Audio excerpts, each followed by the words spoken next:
Assalamualaikum warahmatullahi wabarakatuh. Apa kabar sahabat Muslim Nusantara? Saya Andi Windo Wahidin sebagai Direktur LKBH Perempuan dan Anak Indonesia. Belakangan ini, seperti kita ketahui, beberapa teror, bom di Makassar, kemudian teror di Surabaya, dan teror di Mabes Polri, itu sudah menggunakan perempuan dan anak untuk melakukan aksi-aksi teror. Dan bagaimana pentingnya kaum milenial dan Gen Z untuk masa depan bangsa Indonesia. Oleh karena itu, hari saat ini dalam konten ini saya ingin menjelaskan beberapa pentingnya Undang-Undang Perlindungan Anak di Indonesia, Undang-Undang Nomor 35 Tahun 2014 tentang perubahan Undang-Undang Nomor 23 Tahun 2002, di mana di pasal 1 kita menjelaskan bahwa apa yang disebut dengan anak. Anak itu adalah seseorang yang belum berusia 18 tahun, termasuk anak dalam kandungan.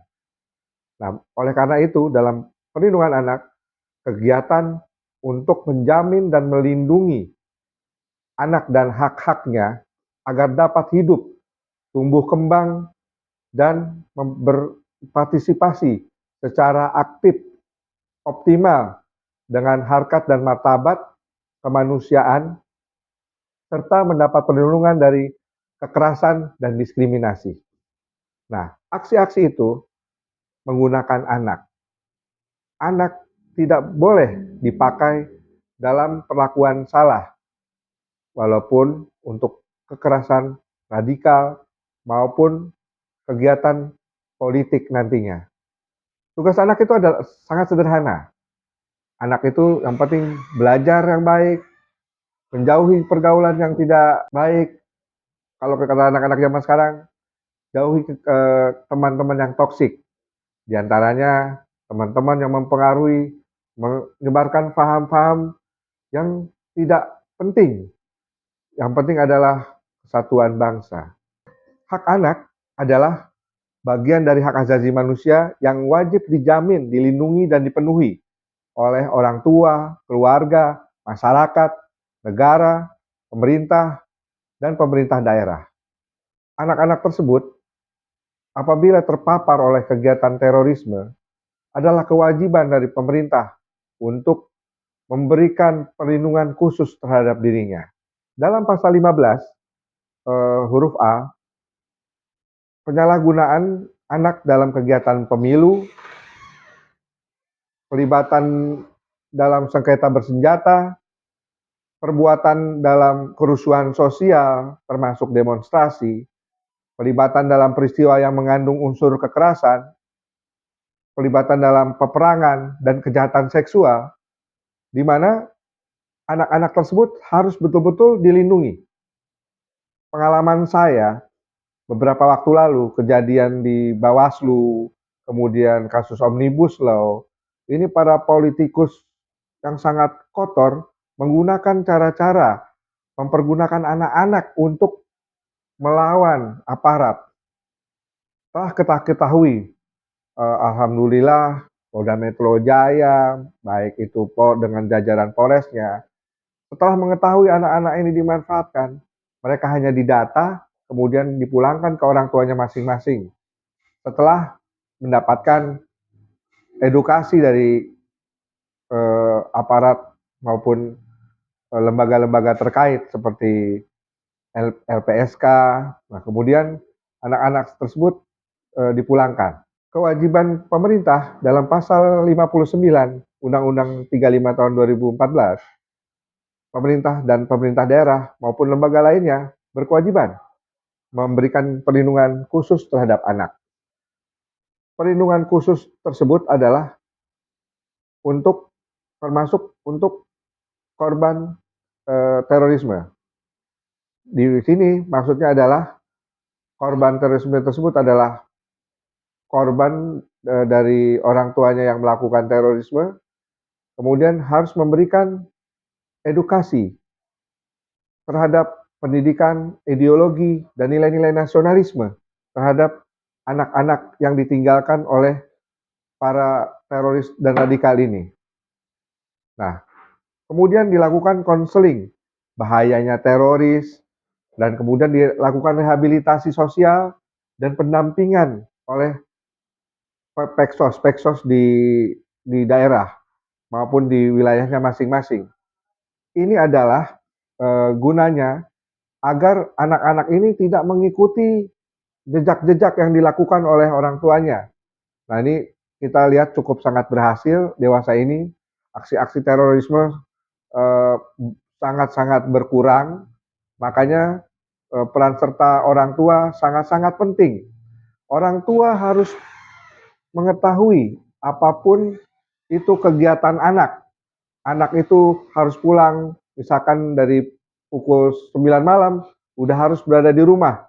Anak itu ketika setelah pulang sekolah, kemudian ada di mana, kita harus tahu sebagai orang tua.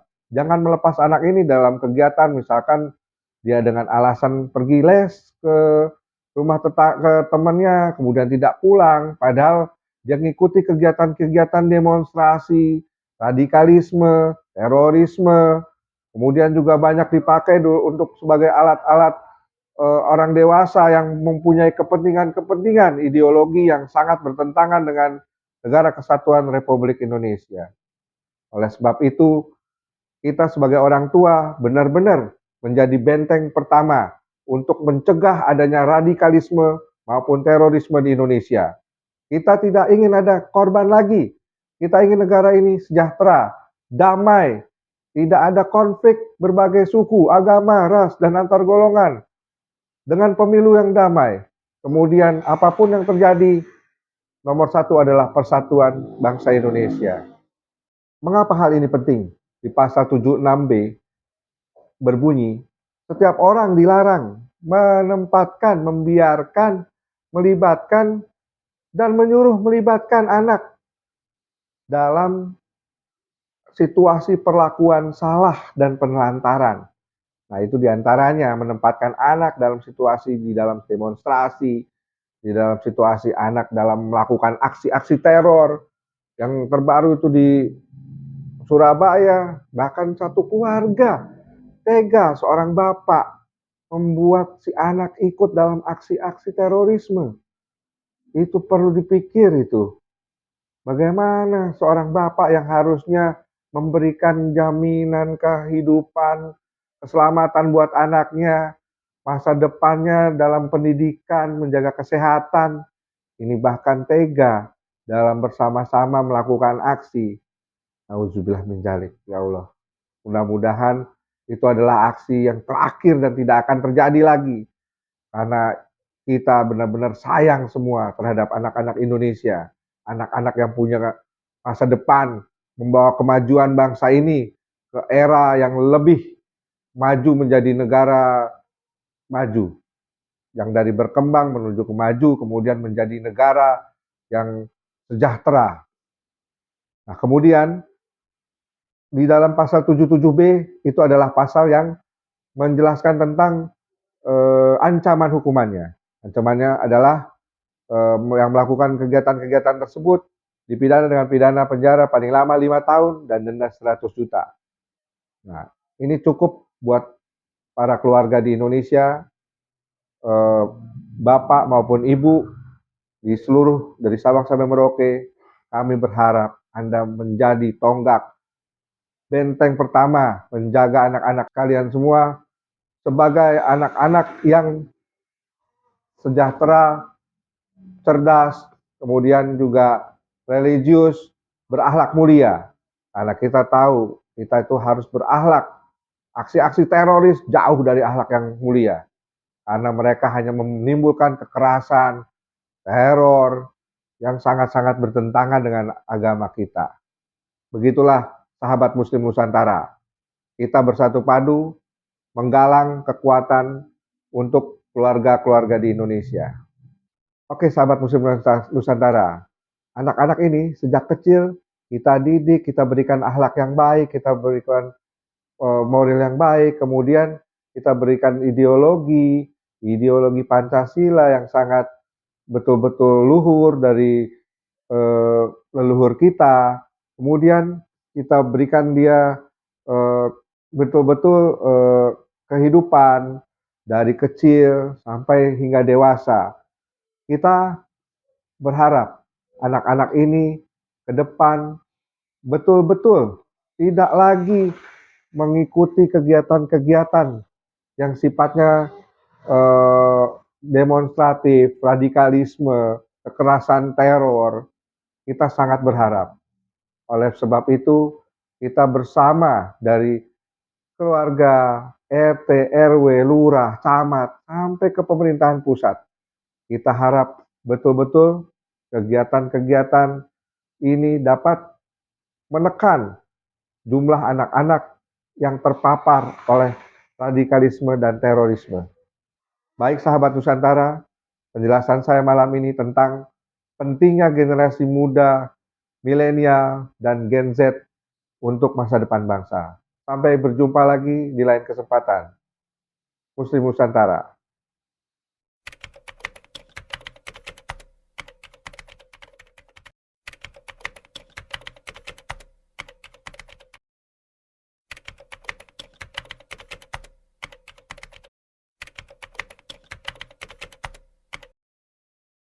Bismillahirrahmanirrahim. Assalamualaikum warahmatullahi wabarakatuh.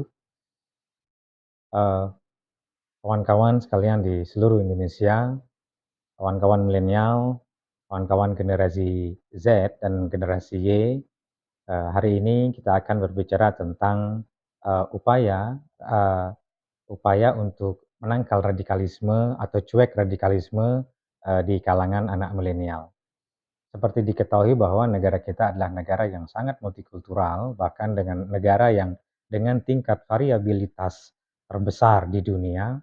Ada 1.682 suku bangsa berdasarkan data di BPS, ada 17 ribuan pulau yang ada di Indonesia. Nah, di tahun 2020 data menunjukkan bahwa meningkatnya radikalisme agama itu sangat signifikan. Kita lihat di tahun 2021, 2020 dan di tahun 2021, berdasarkan data dari BNPT dan BIN, probabilitas radikalisme di Indonesia itu meningkat sampai kepada angka 12,3%. Nah, dari 12,3% itu 85% itu yang terjangkit atau terpapar radikalisme itu adalah generasi milenial atau generasi Z. Nah, kenapa generasi milenial dan generasi Z adalah golongan yang mudah terpapar radikalisme? Hal ini terkait dengan akses dan ini juga terkait dengan dunia informasi dan teknologi yang sedang digeluti oleh golongan-golongan atau generasi Z, di mana akses itu dimanfaatkan penuh oleh aktor-aktor yang ingin menanamkan paham-paham radikal kepada mereka. Kawan-kawan sekalian, apa yang harus dilakukan oleh kita? Apa yang harus dilakukan oleh generasi Z untuk menjaga keutuhan NKRI ini? Untuk menjaga Pancasila, Bhinneka Tunggal Ika, NKRI, dan Undang-Undang 45. Ada banyak hal yang bisa kita lakukan sebagai kalangan atau generasi milenial. Pertama, kita harus memperbanyak literasi. Literasi itu yang harus dibaca atau harus digali, tidak saja literasi yang ada di level nasional, tetapi juga literasi yang sampai kepada level internasional. Literasi itu adalah pertama membaca, kedua berpikir, ketiga menulis. Jadi kalau hanya sekedar membaca saja, tidak diikuti dengan berpikir, dan tidak diikuti dengan menulis, itu namanya bukan literasi. Jadi literasi memiliki 3 indikator, yaitu pertama membaca, kemudian berpikir atau menganalisis, dan yang terakhir menulis. Nah, golongan milenial atau kaum milenial harusnya melakukan itu untuk menangkal radikalisme. Itu yang pertama. Yang kedua, agar radikalisme tidak masuk atau agar golongan milenial atau kaum milenial tidak terpapar radikalisme, maka yang harus dilakukan adalah perbanyak aktivitas, baik aktivitas sosial di lingkungan masyarakat ataupun aktivitas-aktivitas di dunia kampus atau dunia sekolah. Nah, aktivitas-aktivitas di dunia kampus harus dibarengi atau harus disertakan dengan kegiatan-kegiatan yang sifatnya mengikut sertakan berbagai macam kelompok, berbagai macam unsur dari agama, unsur dari budaya. Jadi melakukan aktivitas sebagai kaum milenial bukan berdasarkan kepada kelompok tertentu, bukan agama tertentu, tetapi juga lintas kelompok, lintas agama, lintas suku, bahkan lintas daerah. Nah, dengan demikian kita dapat mempelajari, kita dapat deep understanding, mengetahui lebih dalam perbedaan-perbedaan di antara kita. Nah, kerjasama atau kegiatan kita berkelompok di kalangan milenial itu mensyaratkan 3 hal. Pertama adalah active engagement, kegiatan aktif. Kegiatan aktif di sini para kaum milenial seharusnya tidak pasif dalam melakukan aktivitas. Aktif itu dalam hal ini toleran. Kalau toleran membiarkan orang lain ada, tetapi kalau aktif menyediakan apa yang diperlukan oleh orang lain. Itu saya kira itu yang dimaksud dengan active engagement. Yang kedua, melalui kerjasama kita bisa deep understanding. Deep understanding itu artinya apa? Memahami perbedaan di masing-masing kita, sehingga kita dapat mengerti, dapat mendalami apa yang boleh dan apa yang tidak boleh di golongan atau kalangan orang lain selain kita. Itu deep understanding. Yang ketiga bagi kaum milenial yang harus dikedepankan adalah encounter commitment.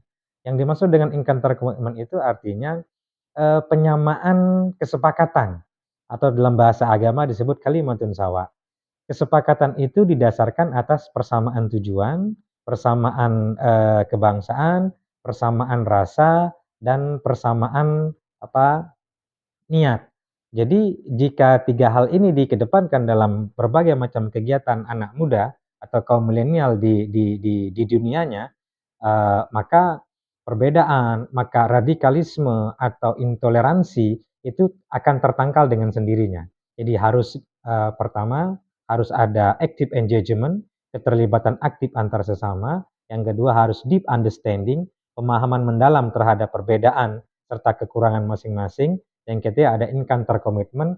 Encounter commitment itu artinya kesepakatan atau penyamaan niat. Nah, itu yang kedua yang harus dilakukan oleh kaum milenial untuk menangkal radikalisme. Yang ketiga yang harus dilakukan oleh milenial agar bisa cuek terhadap naral-naral atau narasi-narasi keagamaan yang sifatnya ekstrim, harus sering berkomunikasi, harus sering kerjasama dengan kelompok-kelompok yang lain. Agama Islam misalnya, itu ayat pertama mengharuskan umat Islam untuk membaca Iqra. Iqra itu bukan berarti membaca, tetapi juga menganalisis, memahami perbedaan, sekaligus mengevaluasi apa yang ada. Itu yang maksud dengan Iqra. Nah, setiap aktivitas yang dilakukan dengan mengikut sertakan agama di dalamnya, seperti seperti perintah Allah di dalam agama Islam itu bacalah dengan menyebut nama Tuhanmu. Artinya apa? Aktivitas kita itu harus diikuti dengan nalar-nalar agama. Saya ambil contoh begini. Kenapa sering kita melihat misalnya banyak orang yang melanggar peraturan lalu lintas? Nah, banyak guru misalnya yang datang ke sekolah terlambat atau bahkan banyak dosen yang datang ke kampus terlambat. Karena mereka umumnya berasumsi bahwa yang dilanggar itu cuma aturan lalu lintas. Saya melanggar lampu merah, yang saya langgar cuma aturan lalu lintas. Kenapa demikian? Kenapa mereka berpikiran seperti itu? Karena mereka pahamnya itu, kurangnya literasi. Tetapi kalau kita bahas lebih dalam lagi, kalau kita kaji lebih dalam lagi, sesungguhnya yang dilanggar itu adalah bukan peraturan lalu lintas. Tapi bagi orang yang melanggar peraturan lalu lintas, itu yang dilanggar itu adalah agama. Coba bayangkan, seandainya kalau ada yang melanggar lalu lintas, lalu di situ terjadi kecelakaan, terjadi kematian, nah bukankah menyebabkan kematian, bukankah menyebabkan kesusahan, kesulitan bagi orang lain itu dilarang dalam agama? Maka kalau mereka berprinsip melanggar lalu lintas itu sama dengan melanggar agama, artinya maka tidak akan ada yang melanggar lampu merah atau lampu lalu lintas itu. Nah, itu juga bagi kaum milenial hari ini, seharusnya yang perlu kita perdalam, yang perlu kita perlu kita perdalam lagi terkait dengan upaya-upaya untuk menangkal radikalisme. Saya ulang lagi tadi, yang pertama kita harus perbanyak literasi, yang kedua harus banyak kegiatan, nah yang ketiga ini harus perbanyak kerjasama. Nah, Kenapa kerjasama menjadi salah satu sarana untuk menangkal radikalisme? Karena di situ kita akan mendapatkan pengetahuan. Kata Nabi Muhammad SAW bersabda, ketika ditanya oleh salah satu sahabat, beliau bertanya, sahabat bertanya, umat itu yang dimaksud umat Islam terbaik itu umat apa sih ya Rasul? Nabi menjawab, umat yang terbaik itu adalah umat yang suka berbagi, suka memberikan makanan kepada sesama. Yang kedua apa? Orang yang suka bersaling tegur sapa kepada siapa yang dikenal, bahkan kepada orang yang tidak dikenal. Nah, pemahaman ini harus kita tanamkan kepada diri kita masing-masing bagi kaum milenial bahwa menyapa atau saling tegur sapa itu berarti bekerja sama, saling membantu kepada siapa yang kita kenal, bahkan kepada orang yang tidak kita kenal. Ini Islam. Jadi agama itu seperti itu. Universalitas agama itu seperti itu. Tidak ada agama yang mengajarkan keburukan. Tidak ada agama yang mengajarkan kejelekan. Semua agama pasti mengajarkan kepada kebaikan. Nah, tinggal bagaimana kita sebagai kaum milenial mampu menangkap pesan-pesan agama sekaligus mampu menangkal paham-paham yang dapat merusak agama itu sendiri. Jadi saya ulang, ada 3 yang dapat kita lakukan. Pertama, perbanyak literasi. Yang kedua, harus memperbanyak kegiatan-kegiatan di kalangan anak muda atau kalangan milenial.